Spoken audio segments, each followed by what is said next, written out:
Thank you for coming back to another video of Tony Montana. On this video audio, we are going to cover conditioning and some of the things to be careful about. Okay, let's think about conditioning a dog for whatever event. Doesn't matter, obviously, the event. The conditioning should be according to the event. If it's going to be a wall climbing event, then it needs to focus on muscles that will help the dog climb the wall, sprint to the wall, jump to the wall, etc. If it was weight pulling competition, then you will look for explosive muscle workout and also other type of workout. So everything requires a different type of workout. And before you even work, this is one of the keys to conditioning, is knowing your dog. What do I mean by knowing your dog? Basically, knowing your dog is knowing what the dog likes to do and what the dog doesn't like to do. What in terms of conditioning, in terms of play, exercise, because everything should be something that the dog enjoys doing. So that way the dog will give you their max. Don't try to make them do or force them to do activities that they really don't like, because they will not give you their 100%.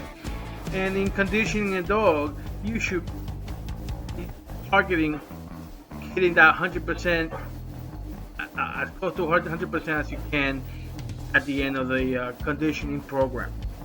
Okay, so one of the things you need to one of the keys to conditioning is knowing your dog's max.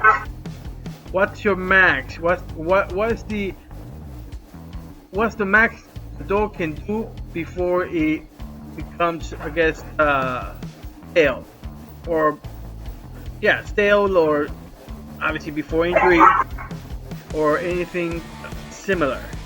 So you need to have already done conditioning on the dog several times. For not just any dog, you need to be doing it to every dog specifically. That way, again, you get to know the dog gets to know you, the dog gets to know that there's times that it is time to condition work, and to actually help the dog recognize when it's time to condition, and may look forward to it, and may even get eager to do it beforehand. So that's what you want. You want a dog that is eager to work, and at the end of that particular workout, you should leave them with the enjoyment of the conditioning. Leave them wanting more, at least at the beginning. At least at the beginning. Obviously, when you get to the 100%, your dog will be giving you their own and then some. So. And that's the key part of the conditioning. You're looking to do better than 100% for that particular conditioning, and give yourself enough time to recover. So you have to know, like I said, you have to know the dogs, so that way you're using the right type of conditioning program. In traditional terms, it would be called a keep. In traditional terms, in historical terms, it would be a keep.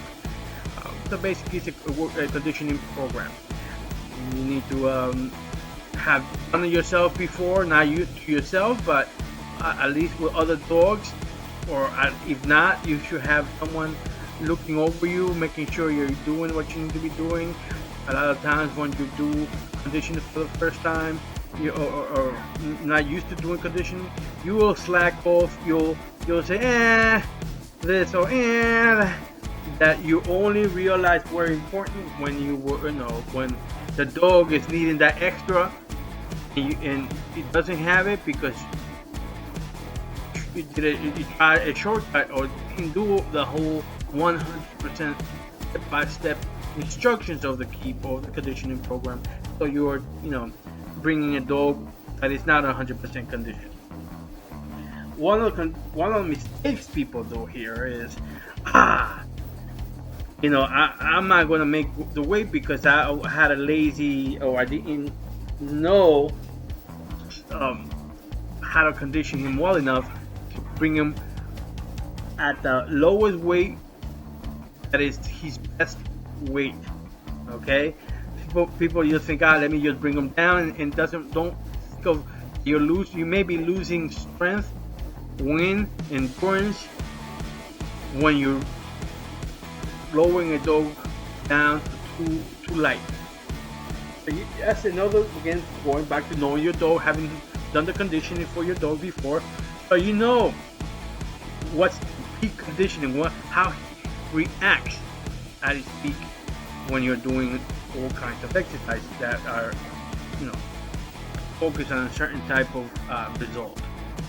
So we also have to make sure that you are able to tell when something's wrong with your dog. You are able to tell when your dog needs a rest. Because if a dog will, especially if you have one of these dogs, they will continue even if they're injured. They will continue even if they're fatigued. But when they do that, you can potentially injure them physically, and definitely kill some of that passion, some of that drive, if you do that often enough. And I'll make an example of when I started. I had this dog that he would never stop. He would never stop. I was very lucky to have that dog, and I took it for granted. And I used to do a lot of bike work with my dogs back in the day. So in this time, I did a lot of bike work with this particular dog at the maximum I could. I was very 40 pounds lighter, I was very fit. So I did a few hours more than I would admit, and it was fine. But when we got home, I realized, of course, everything was busted up completely. I felt so bad, and that was, again, something that I learned, and now I do make sure I check constantly, and especially if I'm working on some sort of the track, if it's a track or if it's not dirt or grass, I definitely need to make sure that I'm checking the force, especially if I'm doing a lot of speed, pulling, hard type of work on hard concrete or some other surface that it will, basically reduce the callus of the dog's paws, and definitely will. If you get that dog injured that way, you really can't do anything with that dog for a few weeks. Literally, you have to let those paws heal and then create new skin that hardens. So it's a couple of weeks that you're going to have to put them out of conditioning, and if you're on some sort of deadline for this conditioning, that is going to ruin your keep. That's really going to hinder. So one of the main things you need to be careful is check your dog's paws all the time. Okay, all the time, before and after. Make sure, and then when the rub down is essential after the fact. It helps the lactic acid come out of the muscles. Lactic acid will be kind of like cramping your muscles or tightening your muscles. It's important that you rub them down, stretch their legs, their necks, their paws, to make sure that you move every little joint to check to see if the dog favors any part of the body or any muscle part, and see if it's actually an injury or muscle soreness. And again, if you see something, or the dog is not going to show you straight up, it's like, hey, look at me, I'm doing this and that, or I'm hurt this right here or there, or I'm sore. It's not going to tell you. So you need to be very attentive, and see what a lot of times the dog will just turn to that wherever it's painful and start licking that area. And if you're touching it or rubbing it, they will turn around and start licking your hand, kind of like, yo, let go of that part, please, that hurts. That would be a very submissive way of the dog telling you it hurts.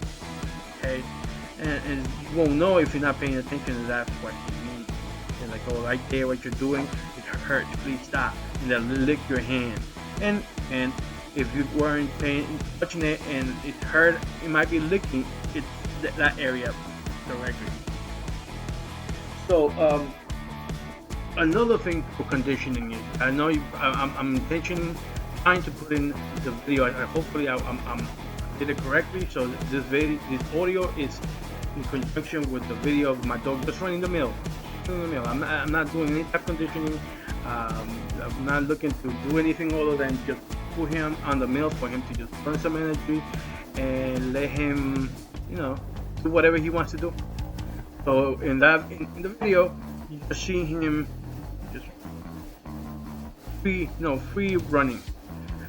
When I'm using the mill, I'm not free running. There are specific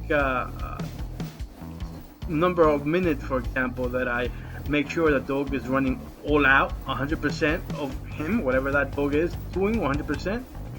And then I pull him out, I walk him for a few minutes, then do the same thing back, because in the mill, for this particular type of exercise, for a conditioning program, I want the dog to always give me 100% when he's on the mill, and then pull him out, walk him again, and that will help him increase the how would I say it? How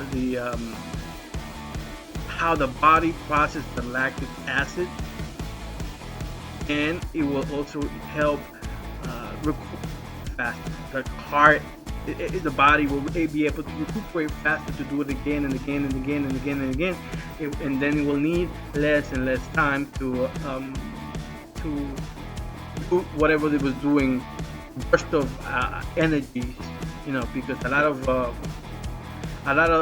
activities we do or people do or have or require burst of energy, and then slow down, then burst of energy again, so on. So you require to have the dog be able to recuperate.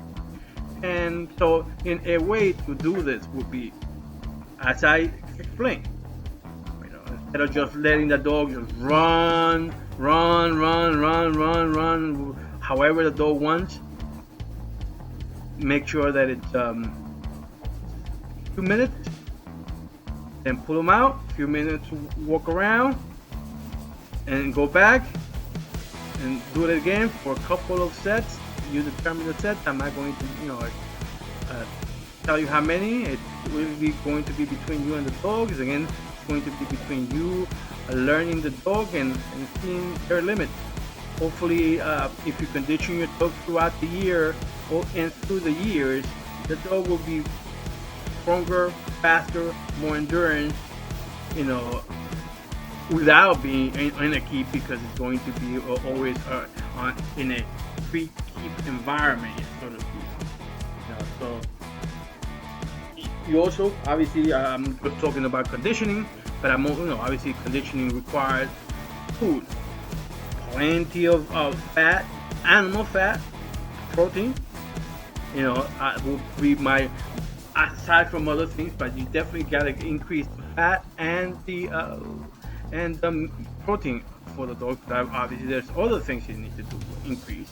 And if you don't know, you should, and you're learning, you should go to the vet after 2-3 times in your keep to check their blood count and check their urine and see how your nutrition is doing in conjunction with their conditioning. And little by little, you'll learn how to basically say, that dog needs more of this, because you're learning what the test result and what you're looking at the dog. Then you won't need the test result anymore, because you'll be able to tell from the dog reacting or not reacting or whatever that it needs this or that. So it isn't as easy as just come on the mill and let him run for 2-3 hours. It's not that. Matter of fact, if you do too much of the mill, and if you don't do the mill right, your dog is not, your dog is going to be learning bad habits, and you don't want the habits from the mill. And there's a bad habit on the video. I'm showing it, but I'm not going to actually mention it. Hopefully, one of you guys will know what it is in that video. But again, that's why I pointed out that it's not a real workout. Anyway, this is Tony Montana. I hope you enjoy this video and just some talk. Until next time, keep loving your dogs. Stay united, and no more fighting, brothers. No more fighting.